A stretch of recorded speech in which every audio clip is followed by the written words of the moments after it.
Thanks for joining us for Beyond the Minute, where we take a deep dive into the weekly real estate numbers so you can better understand the current market and we can provide you the knowledge and insight you need to have the confidence to dominate this market and your next real estate transaction.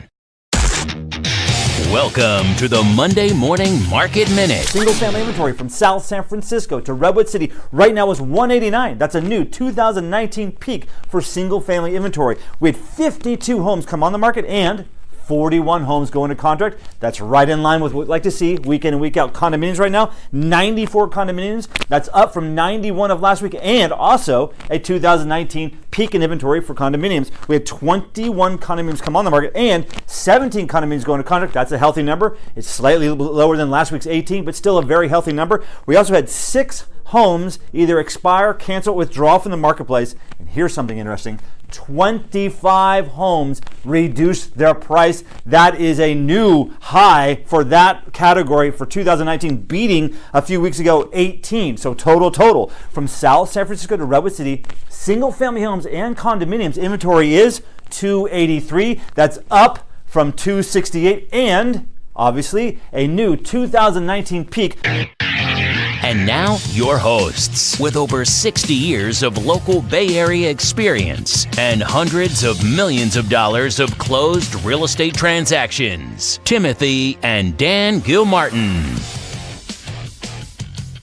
Hello, this is Dan Gilmartin sitting down with the president of the Gilmartin Group, my brother, Timothy D. Gilmartin, and welcome to episode 20 for Beyond the Minute, where Tim and myself continue to dive deep and unpack the Monday Morning Market Minute. Good morning, Tim. Morning, Dan. Episode 20 on May 20th. I don't know. I'm a numbers guy. You know I like stuff like that. Well, it is May 20th, 2019. We just hit a new 2019 peak in inventory, which is to be expected. But the good news is we had a healthy week of sales as well. One of the most surprising numbers for the week is the 25 price reductions. We had a total of 58 sales, which is down, but to be expected because inventory was down. So next week we should have an even larger number given the price reductions that we just experienced and the increase of inventory. We also had 36 single-family homes close escrow last week, which is down from 44 of the week before, which was that 44 was a 2019 peak for closings in 1 week. And for those 36 closings, the list price sales price ratio was 105%. Last week before was 107. And the average days on market was 21. Tim, after hearing these numbers, what are you thinking? Well, you know, actually, first of all, on those days on market number, you were mentioning to me the two different markets you track, and I redid the math on that. And I think I came up with more like 14 or 15 days on market. So that's because twice as many sales had an average day at 12 and versus the other section that had average day of 30, I believe it was. Right. So that when you add the two together and then divide by 3 versus by 2, you come up with a day more like 15 days. Right. So anyways, average days on market less than 18 is still good. Remember, we like that less than 18 number. Mm-hmm. And interesting also in listening to your information here, people should know that the closings you're reporting aren't the ones that sold last week. Those sold 3, 4, 5 weeks ago. And the market that was going on at that time is reflected in closings this week versus, for instance, 58 new pending sales this week, which is a huge number. I mean, maybe down from last week, but if you go back 2 weeks ago, it was only 39. Right. So, you know, when we get more than 40, more than 44 was a number I used to track. It's kind of backed itself back to 40. Mm-hmm. That's a strong buyer market. The buyers are buying at this point. It's interesting how you take that point of view and look at how the media likes to take these type of numbers, and we know here, because we know the numbers so intimately, how they're reporting on numbers where that's not really what's going on today. No, sales are strong. Actually, I had one of the guys on the golf course ask me the other day, I guess so the market's flattening out or getting weak? I said, well, quite frankly, ever since the sun came out in March, it's been on fire. But 25 price reductions, you brought those up. I mean, reality with that, though, is, Dan, if you haven't sold your home in this market, you need to reduce your price. Yeah. As simple as that. The homes for sale are the ones, again, that we've talked about. They're the ones that haven't sold. Right. So if you've been on the market 3 weeks, more than 18 days, I guess that's less than 3 weeks, and you don't have any offers, we have a pricing problem. Right. That's a huge number, 25. Well, absolutely. For that category. Speaks to me about the motivation to sell your home. That's almost back to squishy conversation, right? When sellers are starting to get nervous about selling. Mm-hmm. So the reality is, as the inventory picks up, and the number of sales stay fairly the same, that means that the energy per property goes down, right? And you have to start to chase it if you haven't already caught it. Which really leads. I said this in the Monday Morning Market Minute. How although inventory is relatively low in a macro conversation in our little world, it's a more of a normalized market. We have homes that are going over asking, and we have homes that are reducing their price. There's opportunity for buyers out there, and at the same time, sellers can do the right things and get over. It's like what Ali did about a month ago. Like, there's opportunity to sell for more and buy for less. Yeah, if the market value, let's say specific market value, has a range of 5%, and that seems like, well, how could you have specific and a range? Well, in reality, it works like this: if I price my property right, I get to the top part of that 5% range, and if I price my property wrong, I have to reduce my price, and now I'm at the bottom part of that 5% range of real value, right? So the real value of agency and marketing and pricing and so on is in taking advantage of that 5% window between poor marketing and good marketing, which basically pays for the fees to sell the property. Right. So I think these people who are having to reduce their price, they fell in love with the hot marketplace where prices are going to be high, but guess what? We have a smart marketplace too. And the smart marketplace says, well, we know what things are worth, and I'm not paying more. Right. And they're thinking that every seller wants to sell for more than their asking price. Well, who wouldn't? That's why we have a job. Sellers want more and buyers want less. But the buyers have this mentality that, well, if that's what they're asking and I know they want more, I'm not even going to go look at it. Well, Well, we've learned this along the way. If I priced your home at exactly what it's worth, it's not going to sell. If we sat down and we said, Dan, your home is worth $1,050,000, let's price for $1,050,000, the buyers all think I want $1,001,000, and they don't show up. If I price it at $1 million, they show up and pay $1,050,000 for it. Right. Yeah. And if things get crazy, somebody might actually overbid themselves and pay $1,001,000. Right. That's where that 5% potentiality lies. Days on market is so important, and understanding where you're at as a seller to act swiftly is what, as we've already experienced. We talked about it a little bit last week with Maureen's listing, and how you get rewarded for acting swiftly. Well, that was a real transaction, right? We had that property listed at $1,899,000, and that's really kind of what we thought it was worth. Apparently, I guess they thought it was worth more. I guess it wasn't, because everybody was complaining about slow open house, no offers, very little action. Maureen drops the price $200,000, about 7%, and things go crazy, and all of a sudden it sells for nearly the previous asking price in 3 days. Right.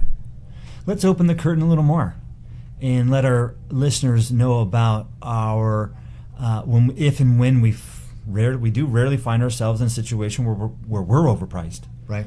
But what is our methodology when we find ourselves there? Let's open the curtain a little bit there. So the formula that's worked for me, for you and I, for our team for the last almost 20 years has been holding pretty steady. If we get a lot of lookers and no takers, we're 5% off on our asking price. If we're getting no lookers and no takers, we're 10% or more. Yeah, we're a minimum. Yeah. Not fun to have that conversation. I had that conversation with a client of mine about his industrial property the other day, where in fact the market has reacted in such a way that we're 10% or more off at this point in time. Now, by the way, he doesn't need to sell, and he's got other things that come up, so we're going to back off on our marketing at the moment. Hopefully the market comes toward us. But that was a conversation we were able to have. He says, well, okay, if that's really the formula, Tim, then maybe we should just hold off for a moment. Right? And that's all good, right? That's what the client just wants to know. What is the market really saying to me? Right. And that's what the market's saying. If you're getting no lookers and no takers in the first 3 weeks, you're 10% or more over. Now, after 3 weeks, you're not going to get any lookers and takers, because you've already missed the marketplace. So now we have to make a dramatic change, like 7, 8, 10% price change to catch that marketplace, to re-energize the market, to bring them back to it. Exactly. Well, since we're in this section behind the stage, when it regards to buyers, multiple offer situation, what's our philosophy there?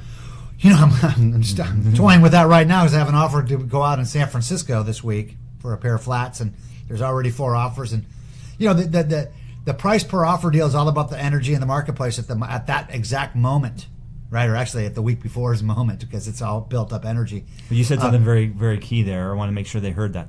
the price per offer. Oh, absolutely. Well, so what do we do? Well, let's use the example I'm talking about right now, a property in San Francisco. It's got 9 disclosure packages out, not counting myself at the moment. So let's say there's 10 disclosure packages out. He tells me he has 2 confirmed offers. I tend to believe these days way more people pull out disclosures than make offers. So I'm expecting no more than a 40% offering. So 4 out of 10. Now, by the way, offers are due on Wednesday. By then it might be 15 disclosure packages drawn down, which means now I'm going to have 6 offers, right? Well, for every offer, the value goes up, I want to say right now about 2% per offer. The first offer is the person who probably hasn't made an offer before, or one of the offers can be somebody who hasn't made an offer before. He's going to come in at asking price or just below with some contingencies. And you're going to have the different realm all the way to the person who's made 6 or 7 offers on a home and really is about ready to buy a home now. And they're going to pay whatever it takes. The question they usually ask me as the buyer's agent is, what does it take to get this property? Not how low can I offer, right? So for me, when I look at that, I look at, every offer is about 2% per offer. And sometimes that's good, sometimes that's not. So we have discovered how that's certainly not a straight line. It does peak out.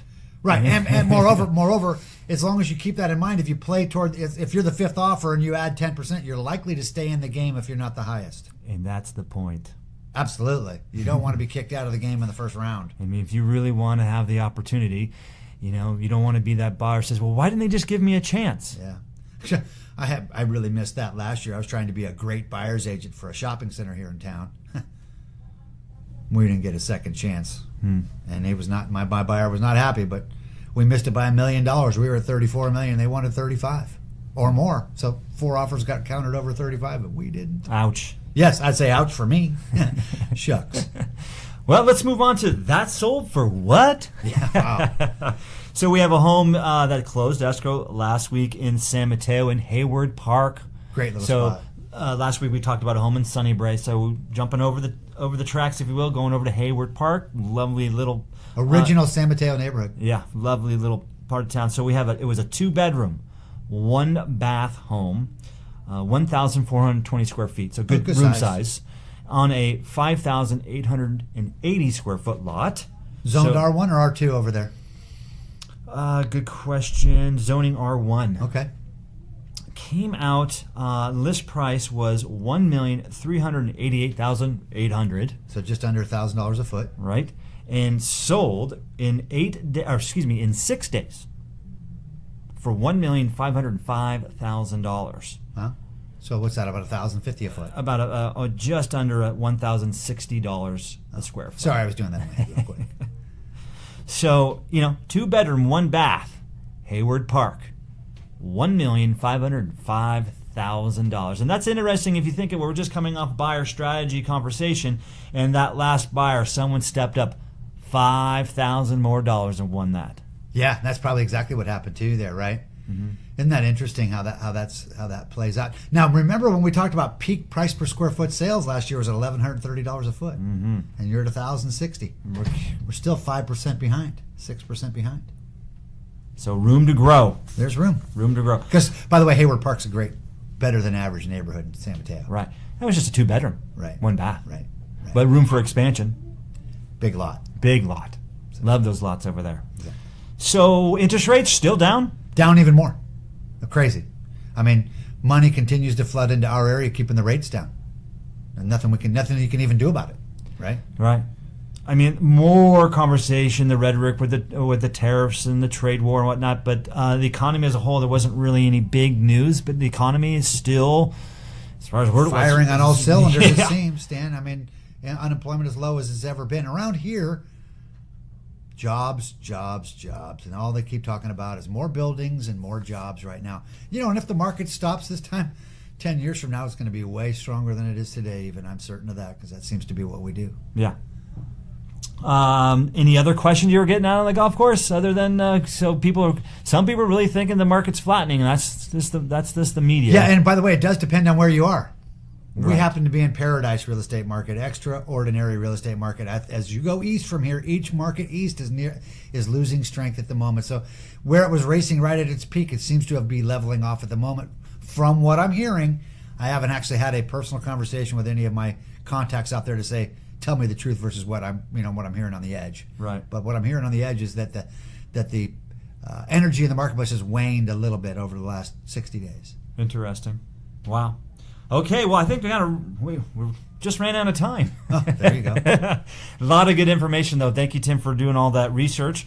If you want to continue to know what's really going on with the Mid-Peninsula real estate market, then simply stay tuned to the weekly Monday morning Market Minute, and then listen to Beyond the Minute to discover if the inventory has any dramatic shifts, if sales are staying on the pace, or if there are any market events that could make the change that we're all wondering that's going to happen.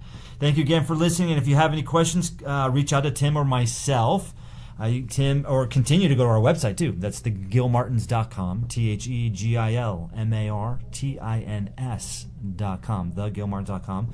Tim's email is tim@thegilmartins.com. I'm dan@thegilmartins.com. Plus, when you decide to subscribe to the show on iTunes, Google Play Store, Stitcher, Spotify, or Pandora, you can feel comfortable. You won't miss out on any newest episodes. Also, it would be great if you could give us a 5-star review, which makes a big difference in spreading the word out even more to people who are thinking about real estate here for the Mid-Peninsula. Have a great day, and we look forward to speaking next week. Thank you, Tim. Thanks, Dan. And by the way, if they have a topic they'd like to hear about, they should go ahead and send that in as a comment on their listening platform, and we'll try to incorporate that. Absolutely. That's a good point. Yes, bring us your questions, because there's certainly a lot. I know there's a lot more questions out there. It's on everyone's mind. We all have to use real estate one way or another. Right. Super. All right. Have a great day. Talk to you next week. Thanks, Dan.